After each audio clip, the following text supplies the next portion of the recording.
Um outro problema que nós temos muito comum, né, em áreas tanto de plantação quanto áreas urbanizadas são as formigas. Em plantações são mais as formigas cortadeiras, as saúvas, as quenquens, que são espécies de formiga que cortam folhas, levam para dentro dos seus ninhos, onde elas cultivam um fungo e elas se alimentam daquele fungo. Então, nas plantações de eucaliptos e de árvores em geral, de citros, né, muitas vezes a gente observa em umas plantações ali uns obstáculos no tronco das árvores para que elas não consigam subir, porque elas realmente, quando elas elegem uma planta, elas conseguem depenar aquela planta em uma noite, né? Elas conseguem fazer um estrago muito grande em pouco tempo.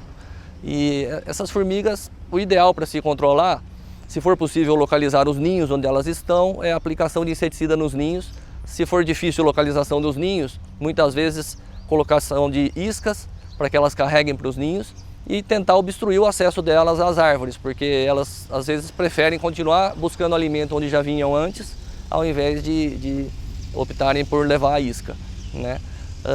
E essas formigas, a saúva principalmente, essas formigas agrícolas, elas fazem ninhos grandes, mas eles têm uma única rainha, né? Essa única rainha, se ela morrer, nós já tivemos registro de saúveiro em cativeiro da saúva da rainha viver 14 anos. E se elas chegam, quando essa saúva rainha morre, então todo o formigueiro morre.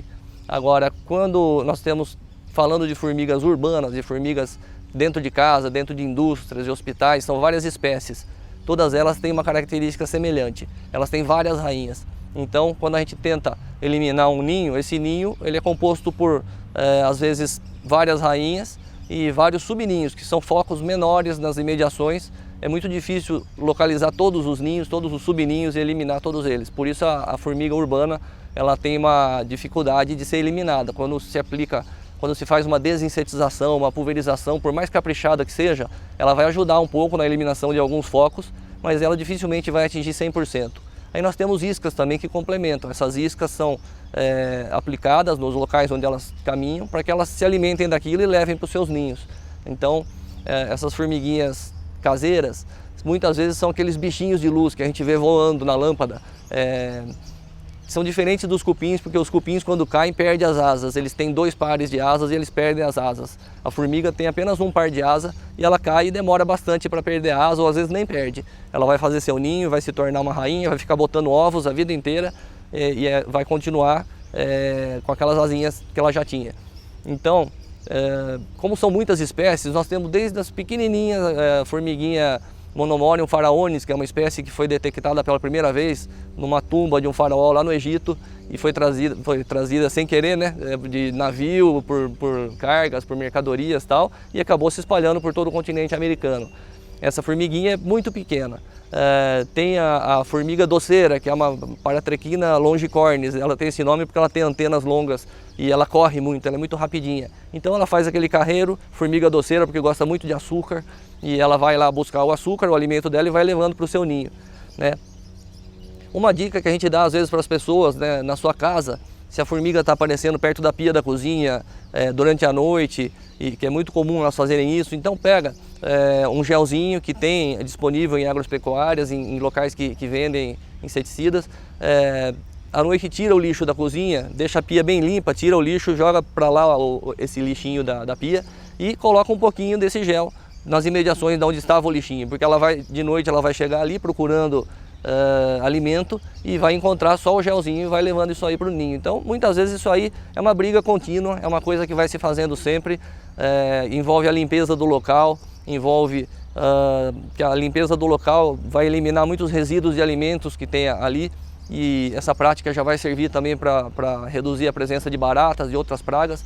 Então, essa limpeza, aliada com não deixar ração de cachorro disponível, não deixar aquilo a céu aberto ali, porque pode se tornar uma fonte de alimento para insetos, para outras pragas, né?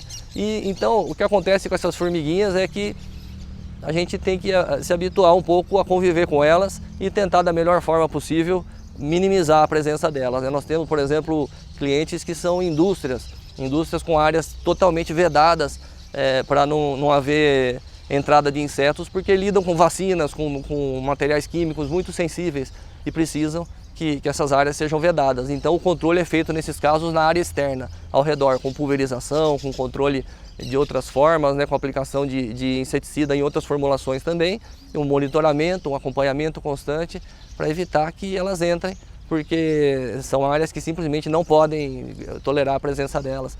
Nós já tivemos uma vez um caso num hospital, onde as formigas estavam subindo e estavam arranhando, não era nem espécie que picava, mas a pele dos bebezinhos recém-nascidos é muito fina, muito sensível, e as formigas estavam caminhando no berço e aquilo estava irritando a pele, gerando um vermelhão na pele deles. Então a ideia que nós tivemos ali foi colocar fita dupla face nos pés dos berços, porque foi a única coisa que nós pudemos fazer sem ser tóxico, sem ser um inseticida, num local que tinha presença dos bebezinhos, porque os bebezinhos são muito ainda frágeis e não se sabe ainda que grau de alergia eles possam ter a produtos químicos ou a determinados agentes. Então foi uma solução na época que nos ajudou, não resolveu 100%, mas nos ajudou bastante a diminuir aquele desconforto que eles estavam tendo ali. Então muita gente põe dentro de casa um pratinho com água e aí põe um frasco de mel ou açúcar ali para aquela água, enquanto não seca aquela água, a formiga não detecta o cheiro ali do alimento e não se aventura a...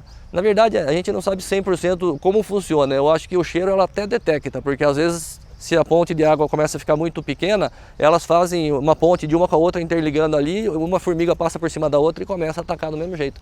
Então, são medidas que fazem parte de uma briga, de uma história, de uma briga muito antiga do ser humano com as formigas. Soro glicosado, elas gostam muito, então em hospitais elas caminham por aqueles tubinhos do soro glicosado.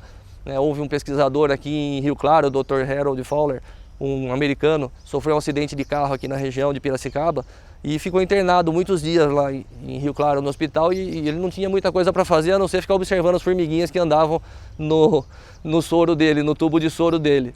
E isso já faz muitos anos. Eu não sei se ele já era especialista em formiga antes disso ou se ele se tornou depois disso, mas ele se tornou um pesquisador referência em formigas, porque justamente teve toda essa observação e se interessou por esse assunto e seguiu observando o comportamento delas. O controle de pragas ele é composto muito do conhecimento da biologia e do comportamento daquela praga, para a gente poder saber de que forma nós podemos atingi-la sem causar muito transtorno ao ambiente e à saúde do ser humano. Então tem que ter essa composição de fatores aí.